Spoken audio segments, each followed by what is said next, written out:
আজ 11 জ্যৈষ্ঠ জাতীয় কবি কাজী নজরুল ইসলামের জন্মবার্ষিকী। বরাবরের মতোই সারা দেশে নানা আয়োজনের মধ্য দিয়ে উদযাপিত হচ্ছে নজরুল জয়ন্তী। কাজী নজরুল ইসলাম ছিলেন নিপীড়িত মানবতার কবি। সারা জীবন তিনি সমাজের শোষিত বঞ্চিত মানুষের অধিকার প্রতিষ্ঠার পক্ষে কলম ধরেছেন। তিনি নির্ভীক চিত্তে কুসংস্কার, ধর্মান্ধতা ও কূপমণ্ডূকতার বিরুদ্ধে তার ক্ষুরধার রচনা অব্যাহত রেখেছেন। থেকেছেন আপোষহীন। লোভ খ্যাতির মোহের কাছে মাথা নত করেননি।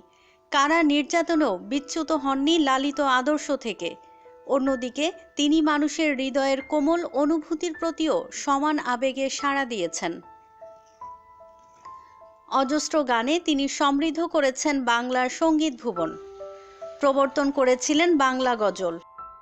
কাজী নজরুল ইসলামের জীবন ছিল ঘটনাবহুল। বাংলা 1306 সনের 11 জ্যৈষ্ঠ ভারতের পশ্চিমবঙ্গের বর্ধমান জেলার আসানসোলের চুরুলিয়া গ্রামে তিনি জন্মেছিলেন। তার ডাকনাম দুখু মিয়া। পিতার নাম কাজী ফকির আহমেদ ও মাতা জাহেদা খাতুন। পিতা ছিলেন স্থানীয় মসজিদের ইমাম। অভাব অনটন ছিল শৈশব থেকেই তার নিত্যসঙ্গী।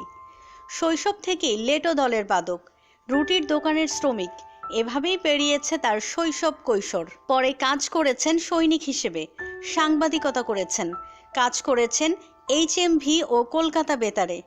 ব্রিটিশ বিরোধী আন্দোলনে পথে নেমেছেন। পাশাপাশি সাহিত্য সাধনা তো ছিলই। শাসকের কোপানলে পড়েছেন, কারারুদ্ধ হয়েছেন, কিন্তু নত হয়নি নজরুলের উচ্চশির।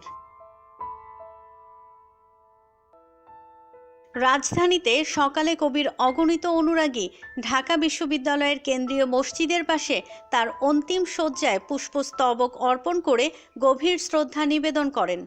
এছাড়া ঢাকাসহ জাতীয় কবির স্মৃতি বিজড়িত ময়মনসিংহের ত্রিশাল, কুমিল্লার দৌলতপুর, মানিকগঞ্জের তেওতা, চুয়াডাঙ্গার কার্পাসডাঙ্গা এবং চট্টগ্রামের সংস্কৃতি বিষয়ক মন্ত্রণালয়ের পৃষ্ঠপোষকতায় ও স্থানীয় প্রশাসনের ব্যবস্থাপনায় যথাযোগ্য মর্যাদায় জাতীয় কবির জন্মবার্ষিকী উদযাপন করা হচ্ছে।